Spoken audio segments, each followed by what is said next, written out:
everyone, and welcome to Amateur Hour. I'm your host, Knight of the Crown, and today I'm doing something a little different than normal. I am currently on the road, and I am going to just sort of be talking a little bit about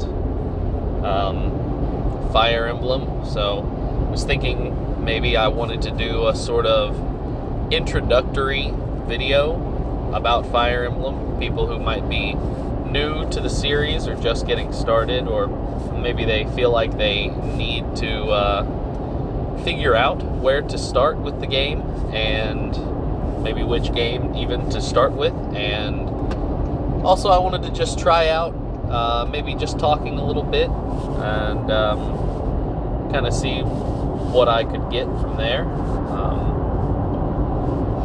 So I'm driving and recording this at the same time, and my day job keeps me on the road a lot, so that's the reason that I stream or post videos pretty sporadically. But I decided that I might try to make the best of this time. While I'm driving, I often listen to YouTube videos or podcasts or things like that, and I often enjoy listening to those sorts of conversations about a lot of my favorite topics, video games and Fire Emblem and books that I like and things like that. And so I just thought that it might be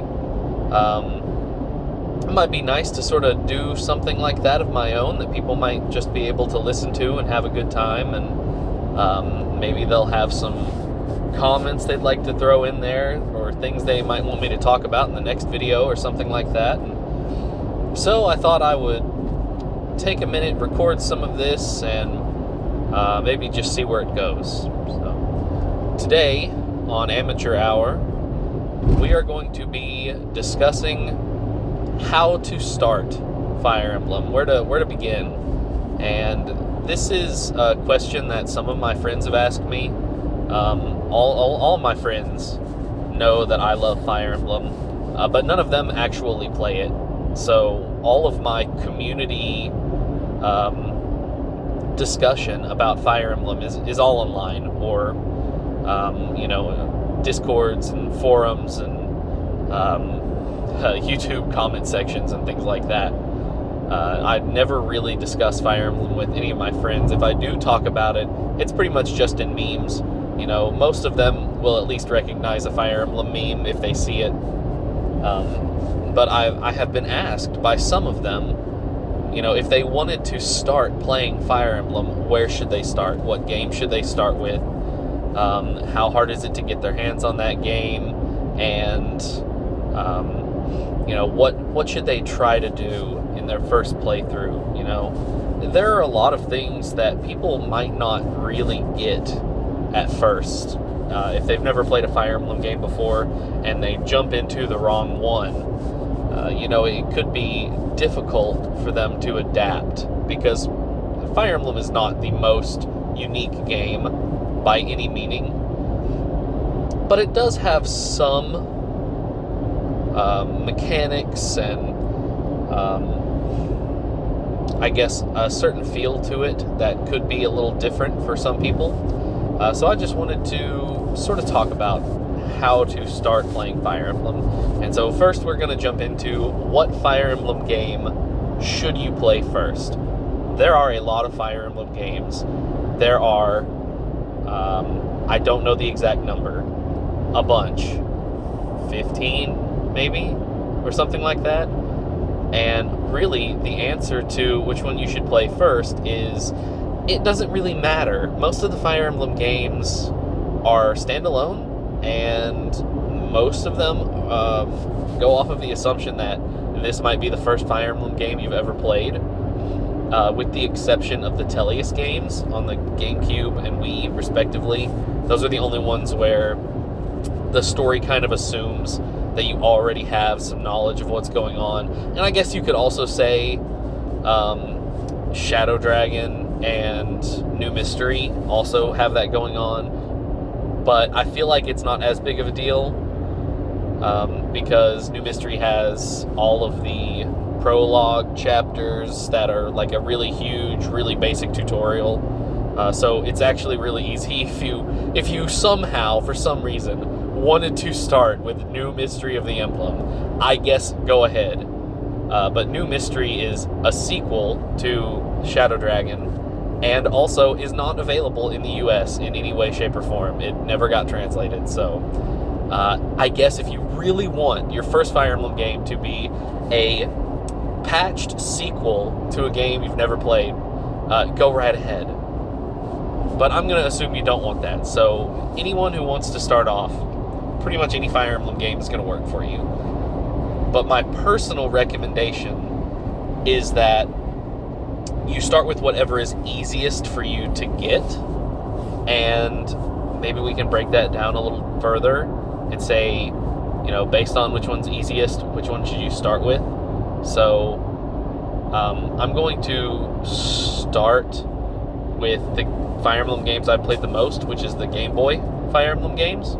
They're also, I think, probably the easiest to actually get, because one, you can just get them on an emulator, and I won't, be telling you how to do that, but it's extremely, extremely easy to emulate them, and you could pretty much do it on a toaster nowadays.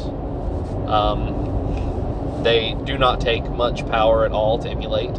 Any laptop, I play them on my phone a lot, on a Game Boy emulator.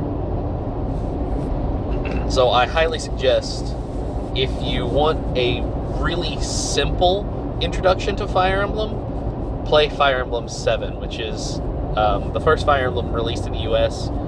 It's probably just going to be called Fire Emblem, most of the places you'll find it. If you have a Game Boy and you want to pick up a copy of it physically, don't, because it's expensive. I don't know the price right now, but it could probably go for $60-$70 just for a cartridge.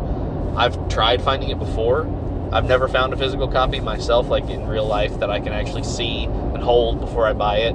But you can probably look online and find them for a lot of money, I would guess. The last time I saw a Fire Emblem Game Boy game in real life, it was a cartridge of Sacred Stones, and it was like $75 or something like that, or maybe $80. It was very expensive, and I really wanted to get it, but honestly, I've played Sacred Stones so many times that it was hard for me to spend that much money on a game I've already beaten probably a dozen times. So, Game Boy games. There are 2 Game Boy games that were released in the US, and one that was not released in the US, but is actually probably the best of the 3, my personal opinion. So you've got Fire Emblem 6, Binding Blade, which is the Fire Emblem that Roy is from. It is not the most beginner-friendly Fire Emblem game out there. It is my personal favorite. I suggest you play it probably second or third in your playthrough of Fire Emblem games, honestly. Not because it's not good. It's actually great. Like I said, it's one of my favorites. It's just excellent. The story is okay. It's nothing to write home about, I think, but the gameplay itself is phenomenal. The difficulty scaling is just excellent, especially for, Fire Emblem players who are looking for a challenge. If you want to go into a game and, you want it to be super easy and you're not really there for the challenge aspect so much as you just want to see the numbers go up and you just want to take your time and enjoy the setting and the characters, that's not really the game for you.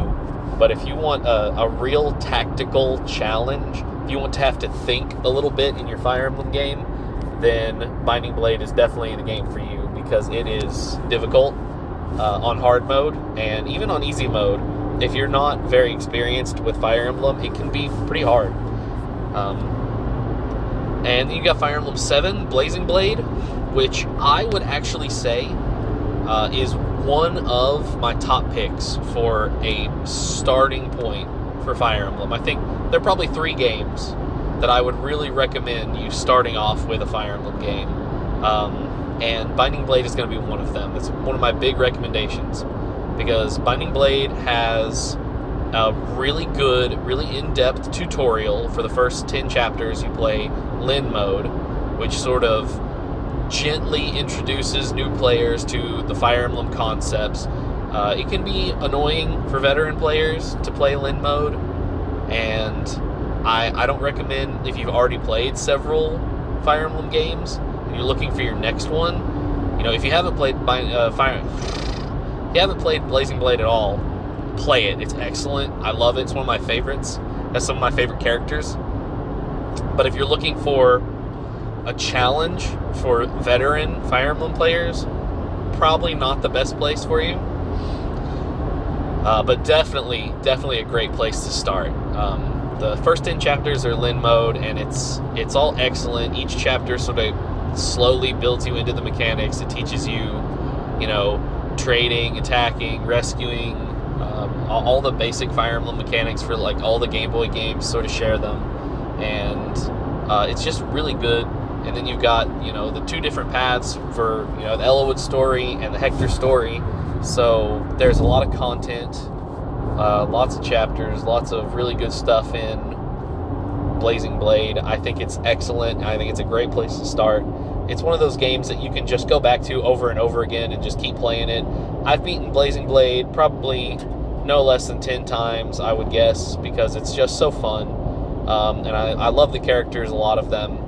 And I think it's really good at giving you the tools you need to beat the challenges in the game, but not making it so obvious that you need to use those tools in certain situations, right?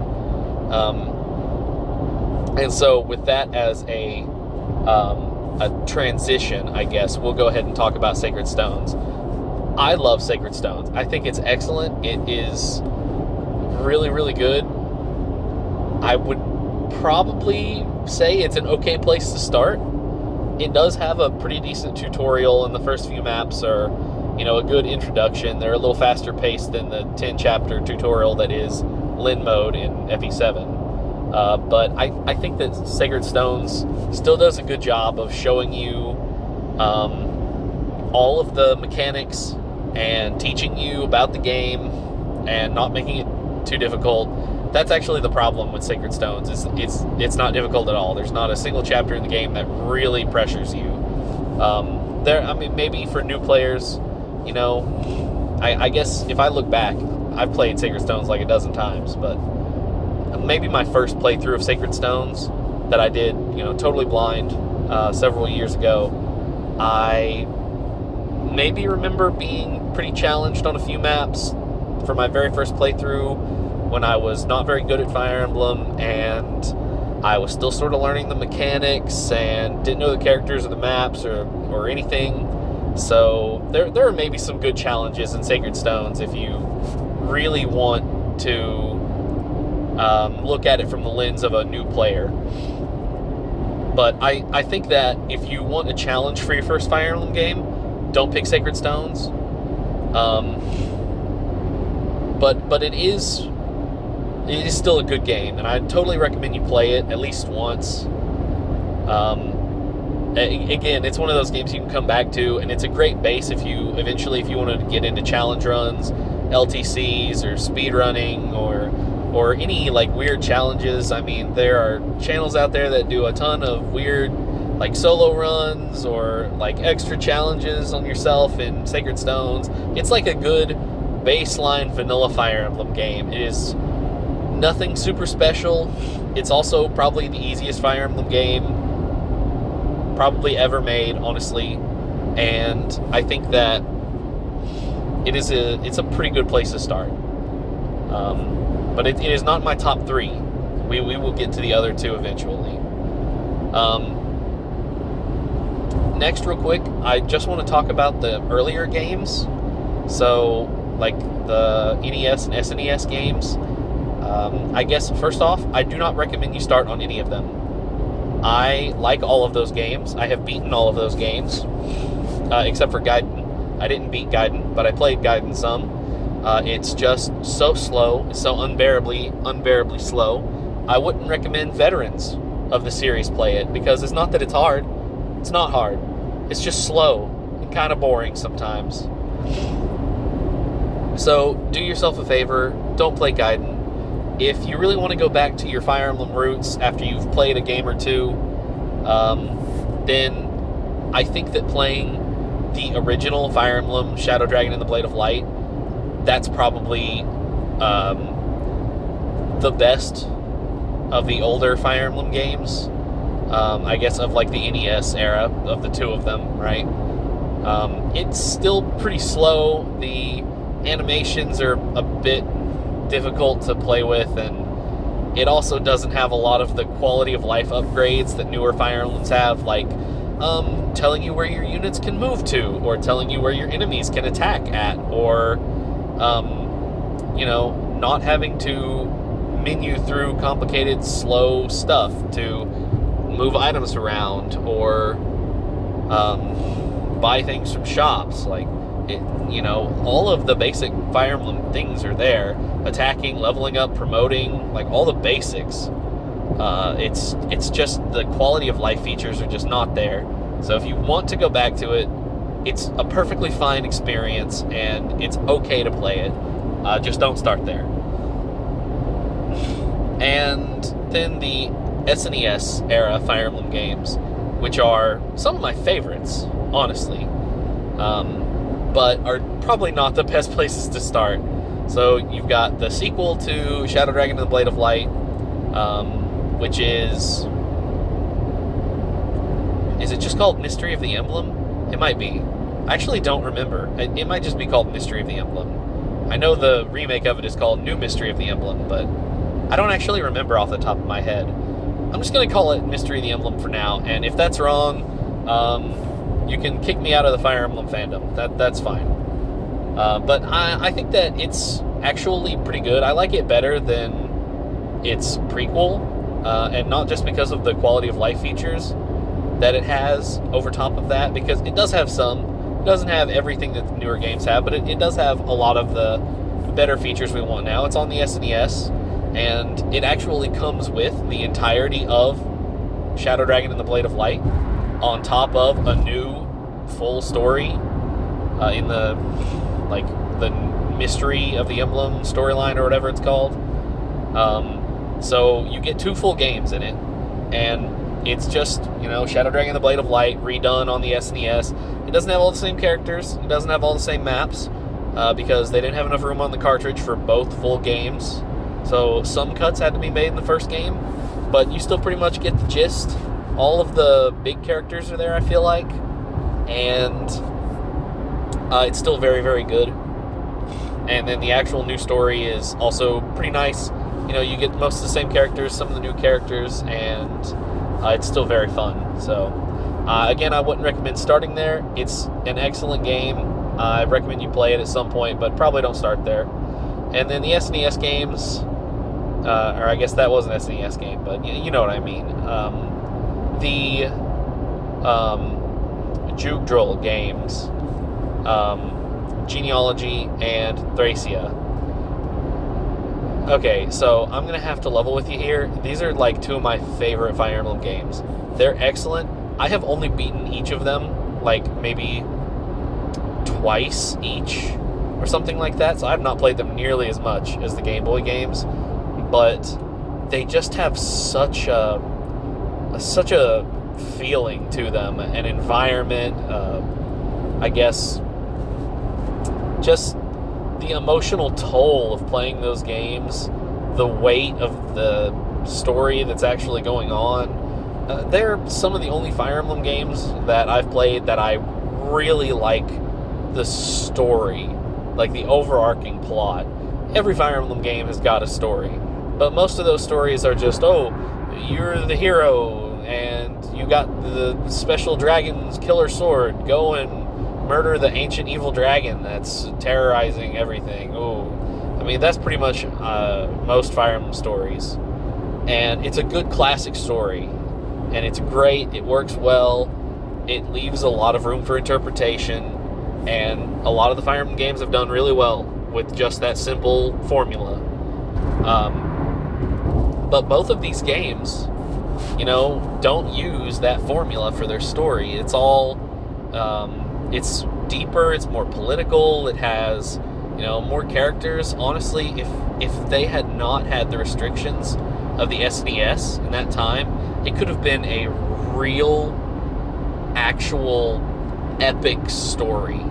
You know, if it had been a book series, it would have been such a great book series. There's some real depth to it, and I really like both of those games. That being said, don't start with either of these games, okay? Genealogy of the Holy War and Thracia 776 are both, like, mid to late into your Fire Emblem playthroughs, okay? I love both of them. They're awesome. Don't play them first. They have mechanics that are not going to be in any other Fire Emblem game that you play. They have difficulty scaling that is not for the faint of heart. Well, Thracia does, not so much in Genealogy, and pretty much anyone can play Genealogy, honestly. It's pretty easy. Just use Sigurd and you win.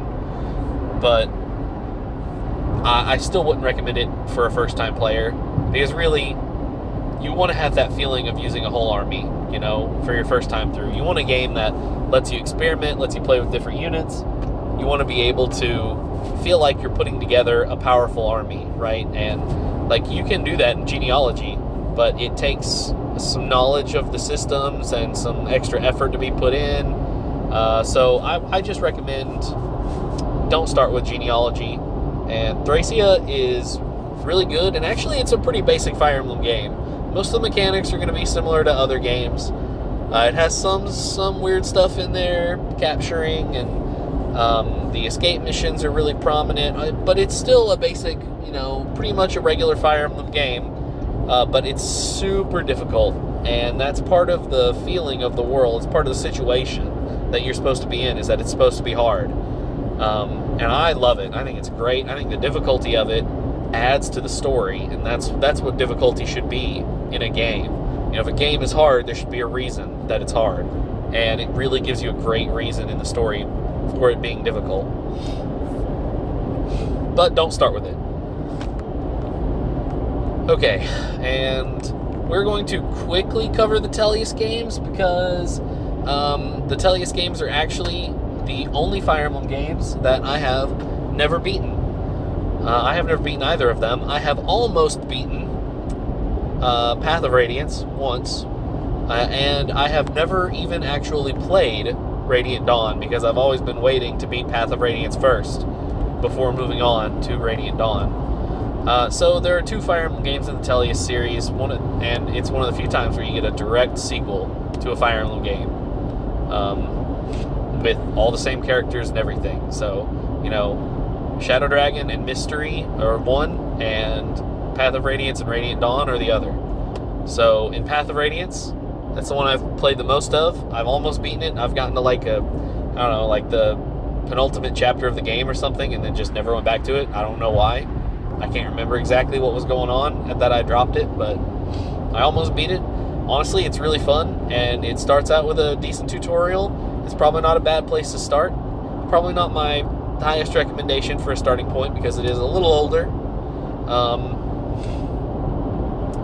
And unlike the Game Boy games, which kind of have that crisp sort of feeling to all of the animations and the game as a whole, it's that weird 3D like start of the Game Boy, or not a Game Boy, but GameCube era, and the graphics just feel a little iffy to me. Like, I would have preferred full sprite work for everything. And actually, my recommendation is to always play the games with the sprite work the most, because I just love the sprite work stuff. I honestly don't like any of the newer games, like map animations, because it's all fully 3D modeled, and I don't like that. I would much prefer the sprite work animations for everything. I think it works so much better, and I think it just looks really good. So I probably wouldn't say start there. It's probably not a bad place to start. A lot of people will tell you that the Tellius games are probably the best ones, because they have a really good story, and everybody loves Ike. He's one of the best characters, like one of the main lords in the series. The cast is all really, really good and fleshed out, and they're pretty deep. I haven't played any of Radiant Dawn, but from what I have heard of Radiant Dawn, I've watched a playthrough of Radiant Dawn, or, well, listened to a playthrough of Radiant Dawn. From what I could tell, I'm pretty sure that it's like one of the biggest Fire Emblem games out there. Like, it has the most characters, the most stages, the most, the most everything, I guess, of a lot of the Fire Emblem games out there. It's going to be the biggest. And it makes me want to play it, but I'm still waiting to beat Path of Radiance first, so eventually I'll be able to talk better about it, but I can't right now, so I apologize for that. So we covered those really quick. Sorry I can't talk about them more, but I just don't know enough about them to really say. So let's talk about the DS era Fire Emblem. So I really like Shadow Dragon and Mystery. I've played both and beaten both like once each or something. I think they're both actually very good. I wouldn't recommend them to a new player just because there are some of the mechanics in there that are a little weird, and if you want a real challenge out of it, you have to play on the hard modes of each game, and I think the easy modes are like too easy, and it doesn't, neither of them, well, okay, so Shadow Dragon does not have a real tutorial, so for a brand new player, it's probably not the best pick. And New Mystery has a pretty nice, like 5-chapter or something like that tutorial, but it was never released in the US. So if you want to play it, not only do you have to emulate it, you have to find a English patch for it and patch the ROM file. So it becomes twice as difficult to really play.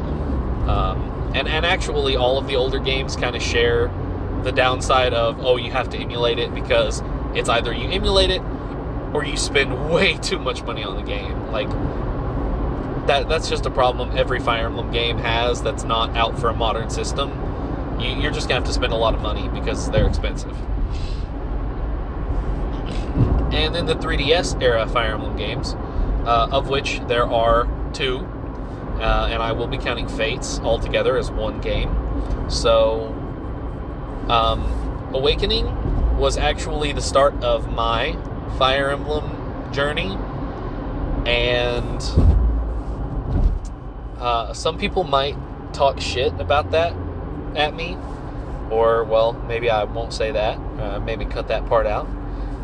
Some people might talk crap to me about that, because I have heard some, like, veteran Fire Emblem players online refer to people who started with Awakening as Awakening babies, and I mean, I guess there is some merit to that, really, because Fire Emblem Awakening is the start of the shift of the Fire Emblem series as a whole into something totally different. Honestly, it's still Fire Emblem at its core. It's still the same series.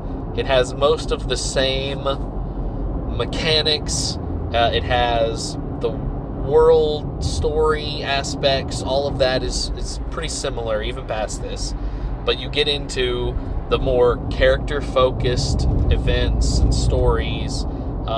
Every character is going to be more fleshed out. Every character is going to be more individually important.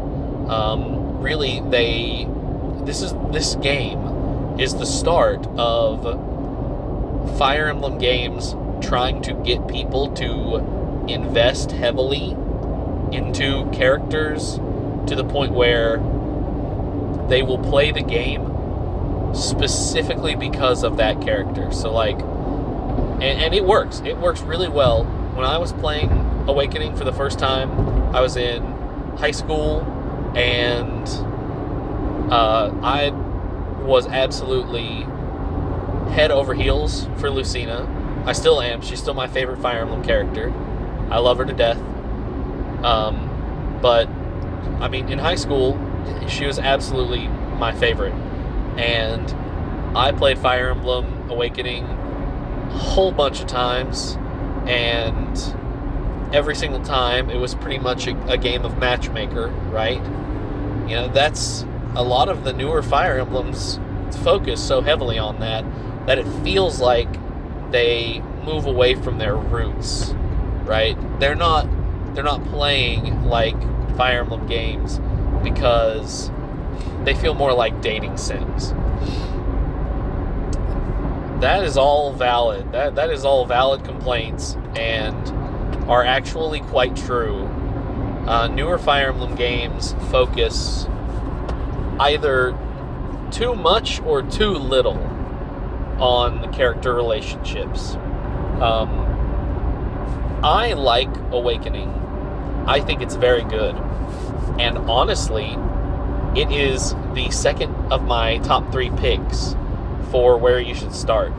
And I'm probably biased because I started there, and if I had not started with Awakening, I probably would not like the series as much as I do, because I would not have played it as much as I have. Awakening is an excellent place to start. It has pretty good tutorial missions. It is still available on the open market. If you have a 3DS and you want to play it, it's probably a bit expensive, but you can actually find it at like most normal retailers. Like, you're not going to find it at Walmart, but like game shops might still have a copy of it. Like 3DS is pretty outdated at this point, but you can still find 3DS games pretty regularly.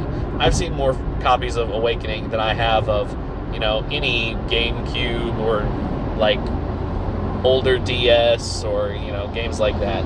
So it's not impossible to find like some Fire Emblem games are.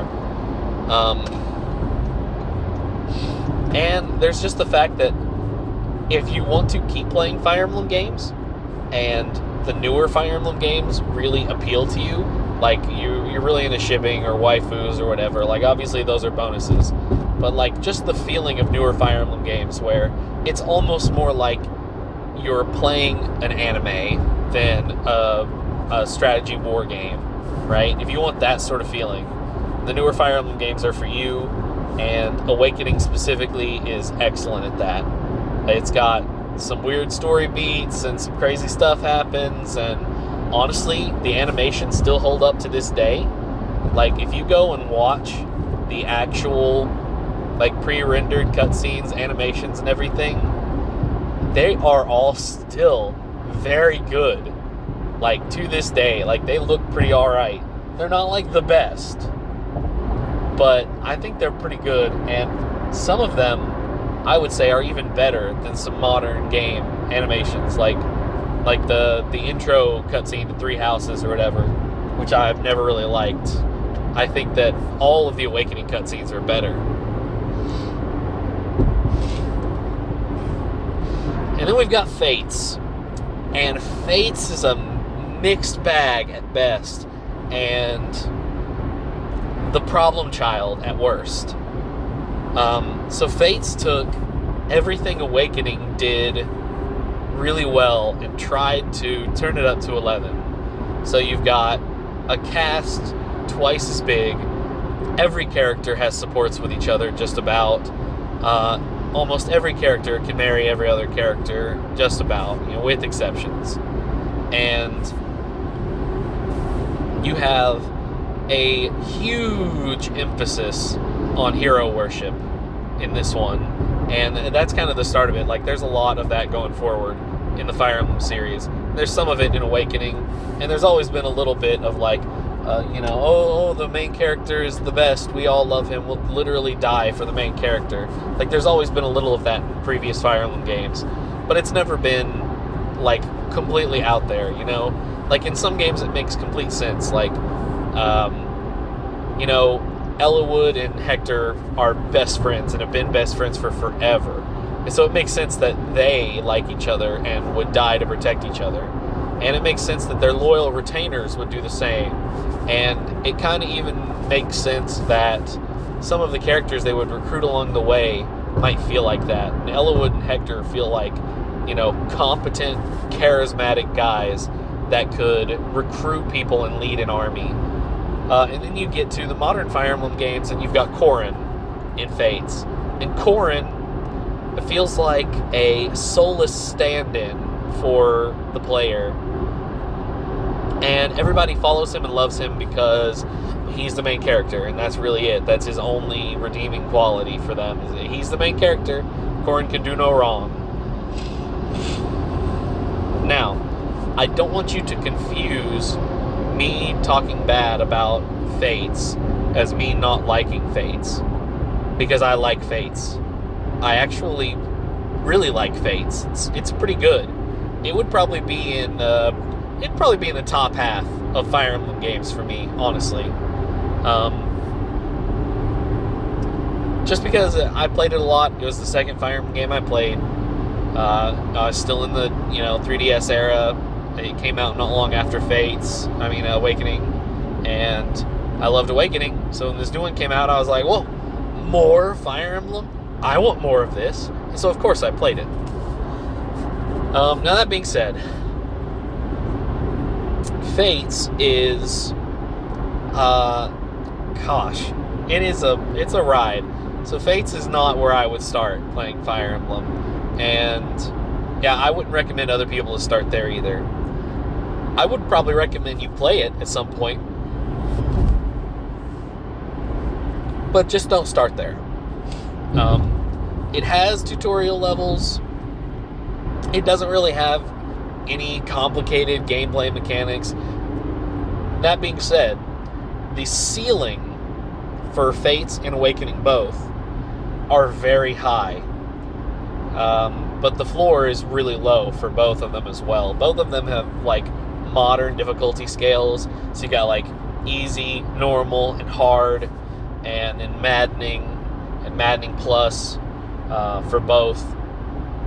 You've also got casual and classic modes that you can pick from, and all of that together makes both of those games extremely accessible to new players, because they have all these new features that you can choose from. Some new players don't want to have to worry about keeping all their units alive. If someone accidentally dies, they don't want to have to play the whole map again, right? Hardcore veteran Fire Emblem players will tell you, if you play on casual mode, you're not playing the game right. But I'm here to tell you, as a hardcore veteran of the series, you bought the game, play it however you damn want. Nobody should be able to tell you not to play casual mode because they think they're better than you. Just don't listen to people who tell you that, okay? Casual mode is fine.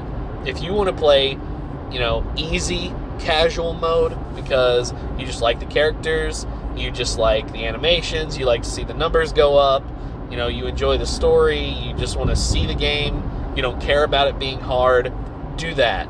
Just don't care what other people say about it, okay? And then if you want to go back for a challenge later, once you know the game a little better, the options are there for you, You can go back, you can play the game on whatever difficulty, and even if you've played the game a whole bunch of times on easy and normal and even hard, you can still go back on maddening and it will be a challenge. Maddening is not easy, and Maddening Plus is super not easy. I've never actually beaten either of those games on maddening. I have played both those games on maddening and gotten decently far, but I have never successfully beaten them because they're just super difficult. They're just so hard. So I think both of those are good starting points. I would super recommend Awakening. I would kind of recommend Fates. It's probably in maybe the top 5, but it's definitely not my big 3. And now we get to move on to the Switch Fire Emblem games, which are the newest entries, and some of my least favorites, actually. And not so much Three Houses. I think Three Houses is pretty good. Engage, I was not super happy with. And I think that it's a lot of factors. We'll get into it, but let's start with Three Houses. So Three Houses is the second to newest Fire Emblem game as of right now. And it also is the Fire Emblem game with absolutely the most different mechanics compared to other Fire Emblem games. You still do all the same actions. You move your characters, you fight, you cast spells, you equip them, you level them up, you promote them. All of that's pretty much the same.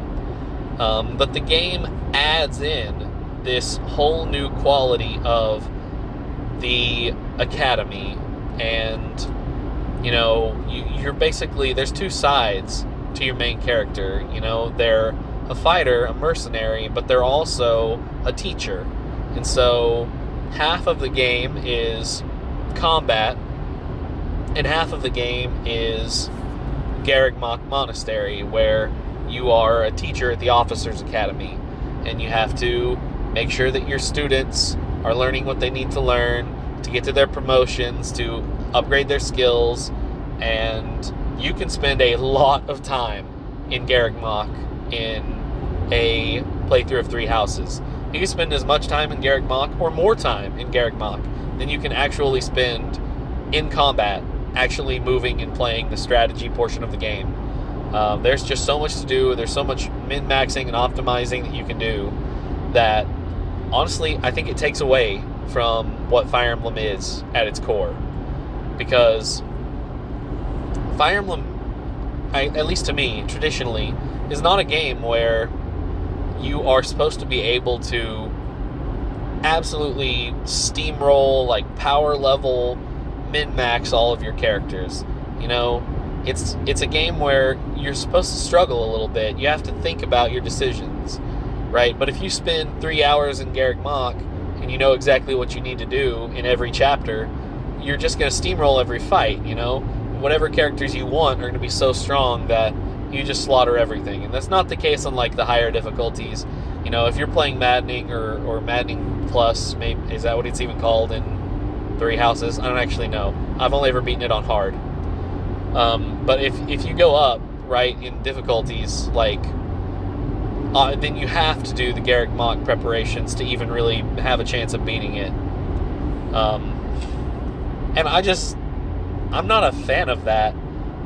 I like having an area like that where you have the ability to interact with your teammates or your students in this case, and explore some areas, maybe do some optional stuff, and you have your little shops set up you can go to, and it feels like there's a little life to the world, and I think that that's okay. But making it a necessary part to beat the game, that I don't like. And so, is it a game you should start with in Fire Emblem? Maybe. I wouldn't. It's not my top 3. It's not my top 5. But it's probably not a bad place to start. If you had never played a Fire Emblem game before in your life, and you were handed a copy of 3 Houses and said, play this, right? You could do that. And you could probably even do it well. Sorry. I'm yawning. I'm tired. So you could definitely say 3 Houses is an okay starting point. I wouldn't recommend it just because I don't think it gives you a good idea of what Fire Emblem is. And some people would say that's true of Awakening. And it kind of is. It's a big change. But the same is true for 3 Houses. And I'm always here to be a proponent of classic Fire Emblem. I want to make sure that that's very clear to everybody. I think the older Fire Emblem games are much better than the newer ones because of their just their general feel and the way they play, the story, the characters, the environment. I think everything is just a little, I guess, simpler and maybe even grittier. And I like that. Like, none of those games are dark, but they all feel like they have more weight than the newer games do. Anyway, let's talk about Engage. And I'm not a huge fan of Engage. I like it. It's pretty good. I've beaten it like twice. I'm in the middle of a third playthrough right now, actually. It's not my favorite, but it's actually not because of the gameplay or even the feel of the world. I just don't like the characters. I think that every single one of them are so out there and bizarre, and every character in that game has like some gimmick that is like just so crazy. None of them just have a normal design. There are no just regular old people in that game, other than, I guess, like Clan and Fram and Vander. Like, the three of them are just people or whatever. But also, Clan and Fram are so annoying. And Vander is like the Jagan of the group, you know? So he's the early promote paladin who falls off midway through the game. And so he's great. I actually really like Vander. Even as a character, he's pretty alright. But he's just not one of those characters that's going to stick around long term. And so it's hard for me to be invested in him, especially since he's not very good. Once you get like halfway through the game anyway, he pretty falls off pretty fast. So my real problem in Gage is that it's just so weird, I guess. Like, I think Alir's design is a perfect representation of that game and how strange it is. Like, Fire Emblem Lords have always had weird hair colors, but the blue and red, like Pepsi Colgate design just turns me off a lot on the game as a whole. And the fact that she's kind of a scaredy cat and is not very charismatic, and the dialogue in the story is always so hero worshipy. I mean, actually worshipy, because Alir, the main character, your perspective into the world is actually straight up worshipped as a god by the entirety of the population of the world you're living in. So every time you meet anyone, you're like, oh, hi, I'm the Divine Dragon. And they are instantly like, oh, the Divine Dragon. Oh my god, I love you so much. Please, take my money and my firstborn child. And it's like that everywhere you go. You even go to, like, the place where the bad guys live, and some of the bad guys are like, oh, it's the Divine Dragon. Oh my goodness. Look at how beautiful they are. And, oh my god, it's so bad. The supports are the same. It's so much. It's annoying. Oh, man. I could complain a lot about Engage. The story is hot garbage, and the characters are all weird, too quirky, or annoying, save for very few of them. Some of them are not like that, but I would think that a lot of them are. And it's kind of sad, because actually, as a Fire Emblem game, gameplay-wise, Engage is spot on, man. It is like the best Fire Emblem game, gameplay-wise, that has been made in a long time. It is tight. The missions are well designed. The characters that you get, even if they are annoying, have good stats, good skills, good build options. The rings, the emblem rings you get, and even the DLC, like bracelets, like emblem bracelets or whatever, and all of their potential opportunities for, building different characters certain ways. All of that is awesome. It's fantastic, but it still doesn't, it doesn't take away from the feeling of, I'm playing a Fire Emblem game. This is what it's supposed to feel like. The leveling, the promotion, it's so good. You've got the Somniel in this, which is essentially the same as the monastery and academy from Three Houses. But it's not overbearing like Garreg Mach was. First of all, you don't have to go to the Somniel like at all, the whole game, to beat the game. You have to go to it like once for a tutorial and maybe like once at the end of the game to start the last mission or whatever. But if you really wanted to, you could just not go to the Somniel at all the entire game. Or if you want, you can spend as little time as possible there, you know.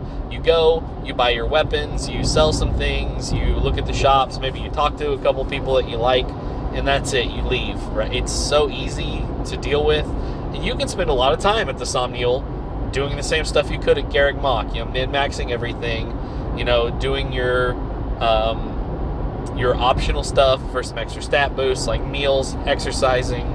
You can do, you know, all of your support stuff, talking to people, giving gifts, you know, searching around for random items and, you know, things like that, looking at your bond rings, inheriting skills, all of that. There's a lot of stuff you can do at the Somniel, but there is not a lot of stuff that you absolutely have to do at the Somniel in order to win the game.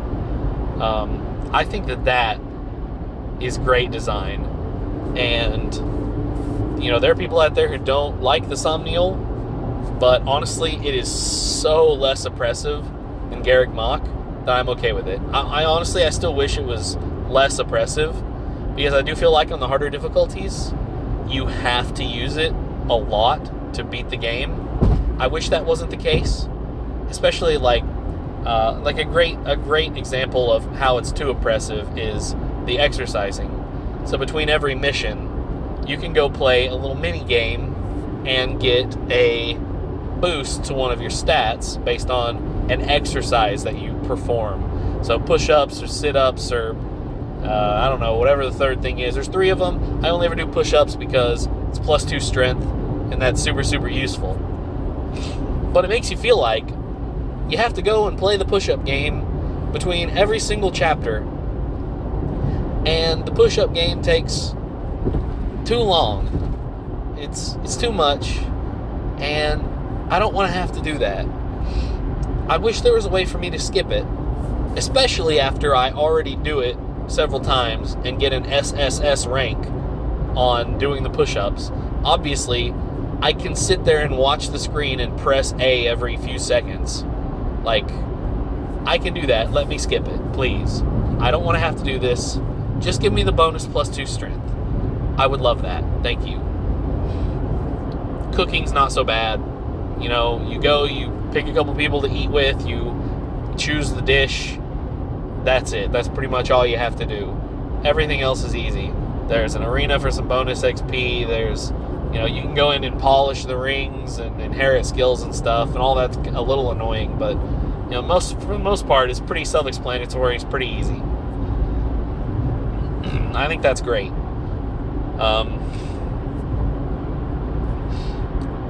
So, Engage has got some problems, and it is not my favorite Fire Emblem game. But I would say, actually, it is probably one of the best entry points to the series right now.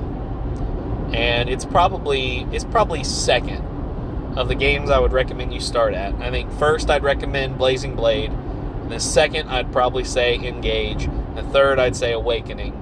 And then maybe below that you could say, like, I don't know, Sacred Stones and Fates or something like that as my fourth and fifth, respectively. And Engage is probably second. And some people might be surprised to hear me say that I don't like the game and also highly recommend it. That sounds weird.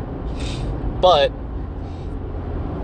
it has all of the best quality of life features of every game up to this point. You know, it's extremely forgiving on the easier difficulties. You know, you can always pick easy, casual modes, and it also gives you the Draconic Time Crystal to just rewind everything. So it's just, I mean, to me, it's just like an excellent place to start. It really gives you the feeling of playing Fire Emblem. That's what I really like about it. The characters, I'm not a fan of. If you want a game with great characters, play Awakening. You know, it's got some great characters too, and it feels like a good Fire Emblem game. It's a little out there, but Engage is also a little out there. Actually, way more out there than Awakening is, and that's saying something. So Awakening is out there, dude. But play Awakening. Anyway, Engage, I think it's good. I would even say it's very good. But the characters just turn me off on it. It's a good place to start. If you want to start playing a Fire Emblem game, if you have a Switch already, a lot of people do, buy Awakening. It is highly recommended. It will show you what a Fire Emblem game is meant to be. Now, let's talk a little bit about how to play a Fire Emblem game, I guess. You will probably see some videos out there where people will tell you that when you play a Fire Emblem game, there are certain characters that are the best to use. There are certain characters that you shouldn't use because they're just awful, or they don't provide enough to the team or whatever. If you're just starting the series, if this is your first Fire Emblem game, I've really only got 3 pieces of advice for you. My first piece of advice is don't sleep on the pre-promotes. You will be tempted to not use them. If you get a pre-promoted unit, that means essentially if you get a character and they are already a promoted unit, usually you get one really early in Fire Emblem, like a pre-promoted paladin. In Engage, you'll get Vander. You will think, wow, this guy is super tough. And you'll use him to fight an enemy and he will get 1 XP. And you will think, wow, this guy gets no XP. If I kill things with him, he will steal all my XP from my other units. That is not true. Just use your pre-promotes. Use them to weaken enemies and feed kills to your other units. Use them to secure kills when you absolutely have to. It is okay to let your promoted units get kills, because even if they won't get XP from it, it can save your other units from dying. Just use them. I promise it's worth it. If you don't deploy your pre-promote, your only other option is to deploy another unit who's not strong enough to protect somebody else. You know? Some of them can hold their own early on, but they're not going to be enough to, you're not going to move them in front of some other character to tank a hit or potentially survive, a life-threatening attack. But Vander can do that. And the best part about Vander, most people won't like him, which means if he does somehow die to a stray critical hit or something, or an armor slayer or whatever, oh well, Vander died. Nobody cares about him anyway, whatever. So it's fine.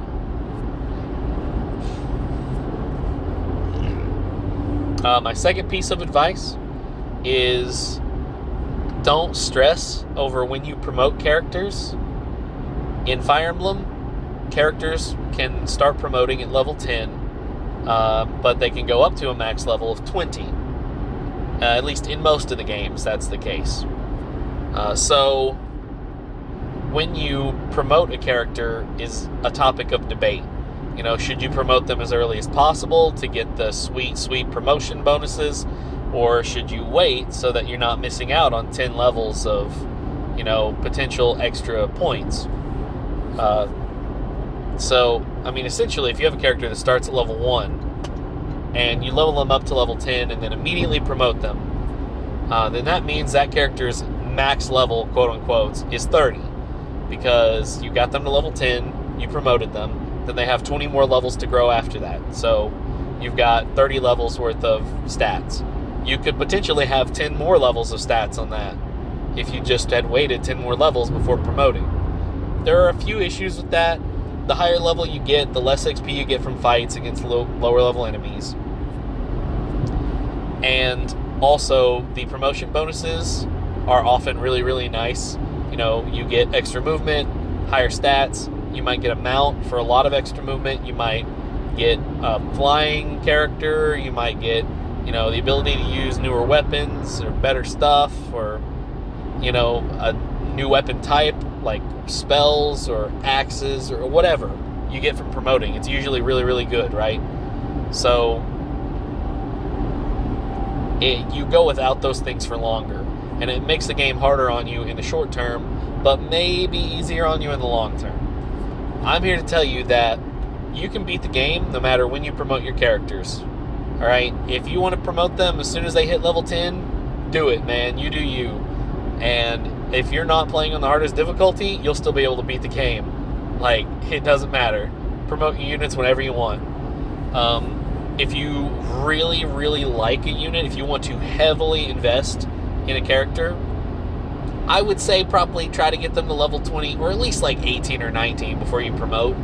At the very least, let them max out a stat.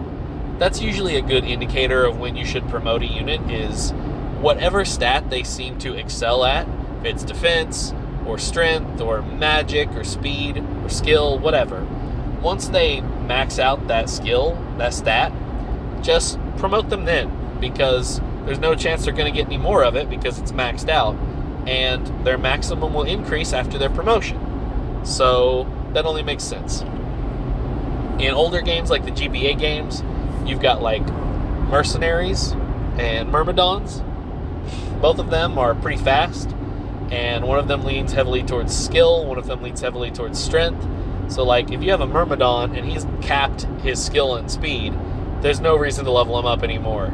Like Rutger in FE6 is going to max out his skill and speed by the time he hits 11 or 12, and maybe 14 at the latest.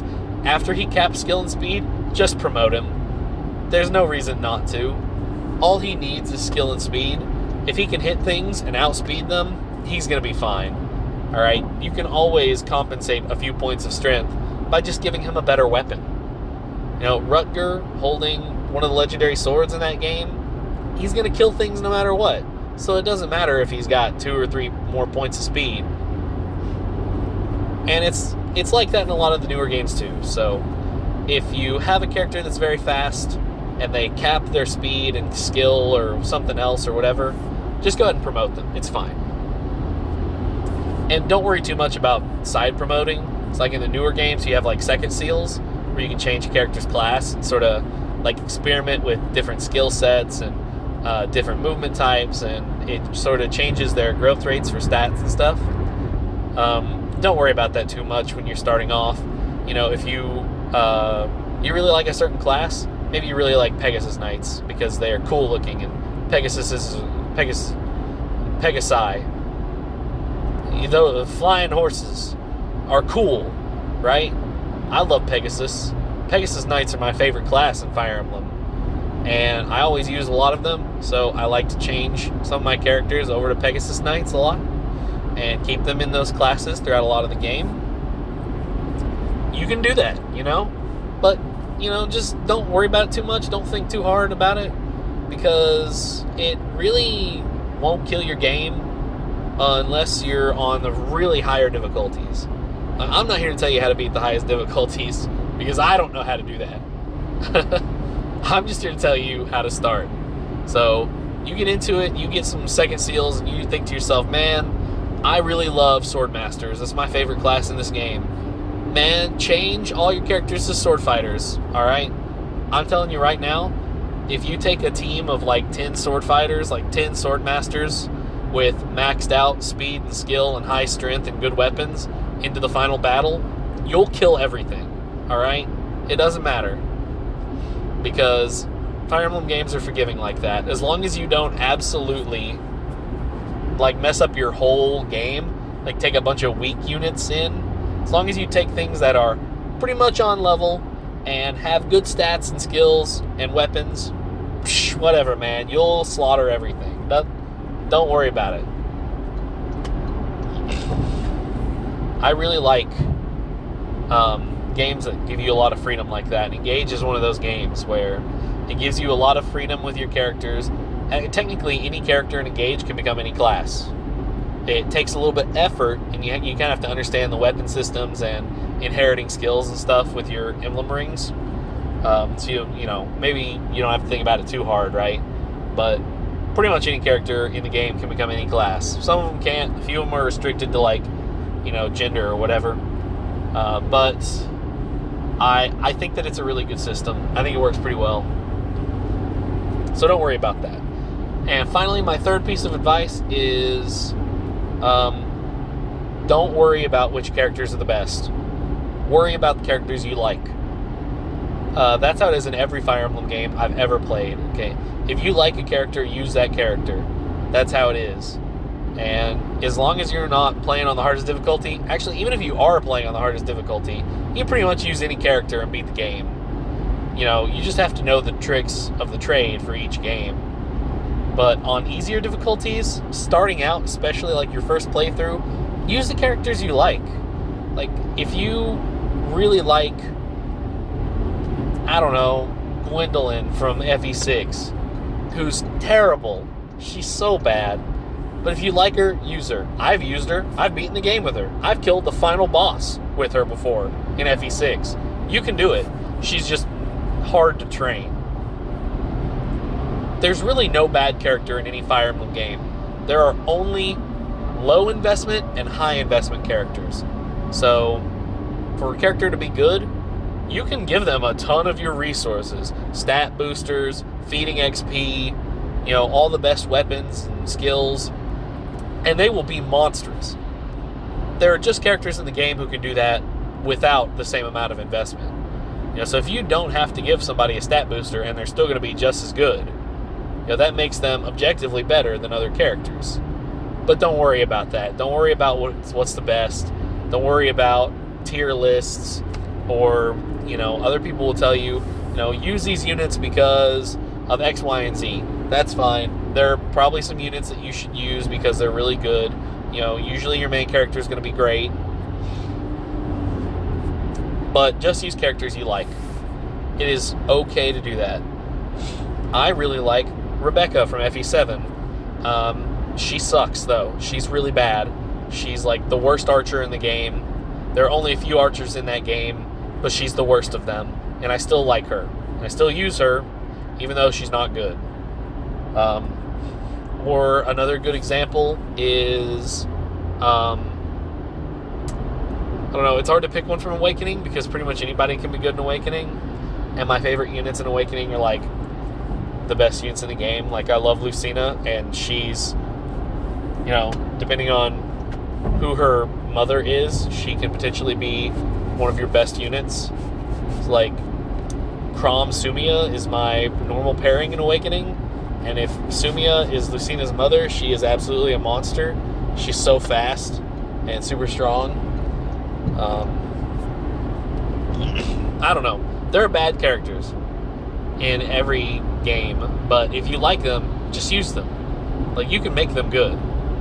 Especially if you put the effort and the love into the character. Like, you'll see the dividends, for sure.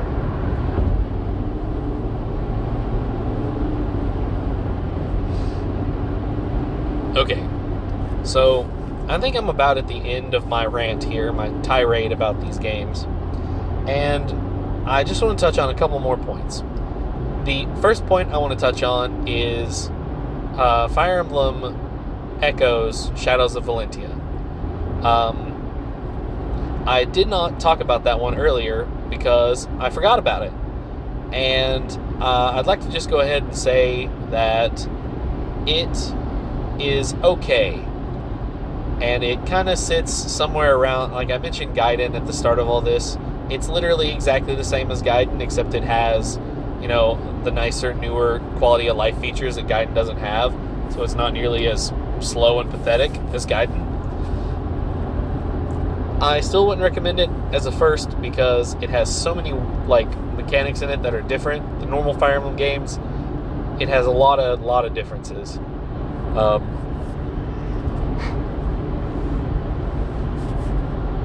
But it's still pretty good. It's a good game. It has some pretty nice characters. I would say you should play it at some point, but I wouldn't recommend it as a first-time playthrough. So, just wanted to cover that, just in case somebody, watches this video and is like, huh, That guy didn't even mention Shadows of Valentia. It's my favorite Fire Emblem game, and he didn't say anything about it. I hate him. Well, please don't hate me. I'm sorry. I just forgot. I'm literally driving right now. I'm trying to think of all this off the top of my head. So, I'm sorry, and you're welcome, I guess. So, there you go. That's my Shadows of Valentia. It's alright. Pretty good. I've played it a couple times, and it's fine. Not my favorite, but it's pretty fine. Okay. Now, at the end of all this, we've talked about pretty much every Fire Emblem game, and maybe this is going to be too long of a video or whatever. I don't really care about the length of my videos. If people want to listen to me talk for an hour and however many minutes, then let them listen. Like, I don't really care, you know? And I hope you guys are still listening. If you aren't, that's fine. If you are, what's up? I love you guys. Thanks for listening to me rant about Fire Emblem games for an hour. It's great. I hope that this has helped you, and I hope that you give Fire Emblem a shot if you haven't already, and if you have, I hope you're enjoying it, and I hope you continue to. It's my favorite game series of all time, and I really think that, you know, pretty much anybody can find something about it to really like. If anybody has any questions about a particular Fire Emblem game that they would like to discuss, please post them in the comments below. I would love to chat with you about them. And if anyone has any topics for a future video like this, please also let me know in the comments. I would love to do this again. I love talking, and I love having conversations with people about topics like this. If you think that my recommendations suck, that's fine. That's your opinion. Also, if you really like my recommendations, that's great. You're extremely intelligent, unlike those other people. So, I'd just like to thank everybody, and you're awesome for listening to this. Tune in next time for Amateur Hour. I have been your host, Knight of the Crown, and I wish all of you a very good evening. Goodbye.